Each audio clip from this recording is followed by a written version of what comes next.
our young people are, saying that, okay, time out for the paddling. In the high school, at one of our high schools, for the most part, we've gotten rid of corporal punishment, because as kids get older, they're clear. I ain't taking no paddling, send me to the house. But I think in our elementary schools, and we have a really, really mean middle school principal that I wish the Jackson Public School would take back. Y'all can have him back, okay? I won't call his name, but y'all can have him back. Thank you. So, our young people are working on the abolition of corporal punishment. This summer they will be circulating petitions for other students and parents to sign that we're going to bring to our board to say enough of this. We are implementing supposedly PBIS, which is positive behavior interventions and supports, which is an alternative to corporal punishment. One of our challenges, I think, is that it has to be culturally appropriate and relevant. In our communities, we don't necessarily see rewarding children or catching them being good as something that we do. Our expectation is that you've got to do what you're supposed to do. So, there's a kind of cultural disconnect when we talk about PBIS. So one of the things I think we need to do is look at models that meet the needs of a community of color.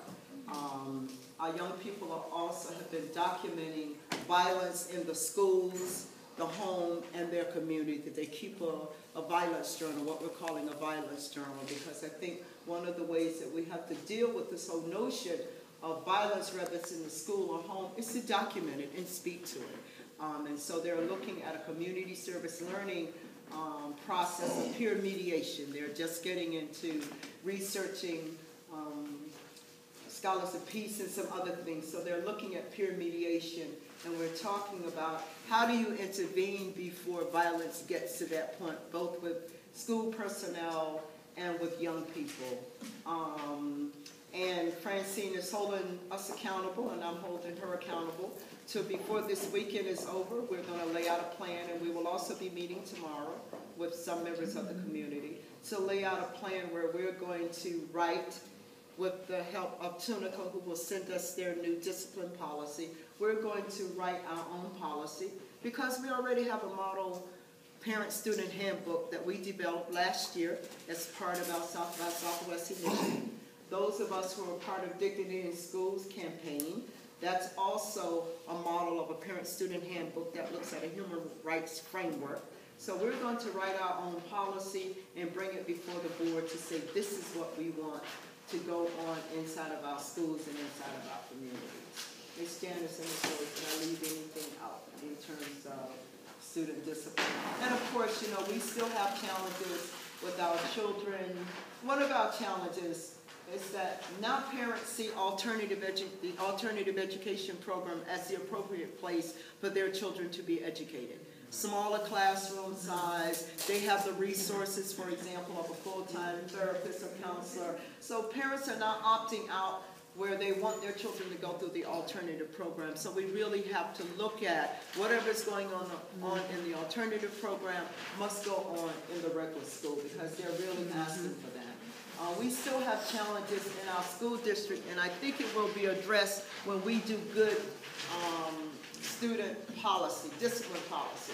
One of the things that, as advocates and organizers, we accompany our young people to these discipline review hearings, impartial discipline review hearings, where you don't have anything but principals and school personnel sitting on there.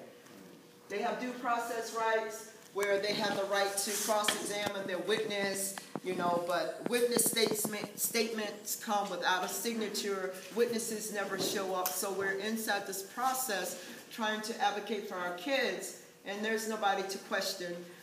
School personnel, they call our children habitually disruptive, but they've never been placed on a improvement plan, a behavior plan. So that's another issue that I would really like for us to address through our discipline policy. Our boards say to our young people and to parents, you have due process rights. That's a whole different matter. When you have due process rights, you have a right to cross-examine whoever comes before you. It's no different than in court. But when we get in those rooms, it's not happening. And the committee is only made up of school personnel, and you cannot be impartial if that's who's paying you. I don't feel you can be impartial if that's who's paying your salary. And it doesn't happen. So that's a real issue for us. Our kids are expelled.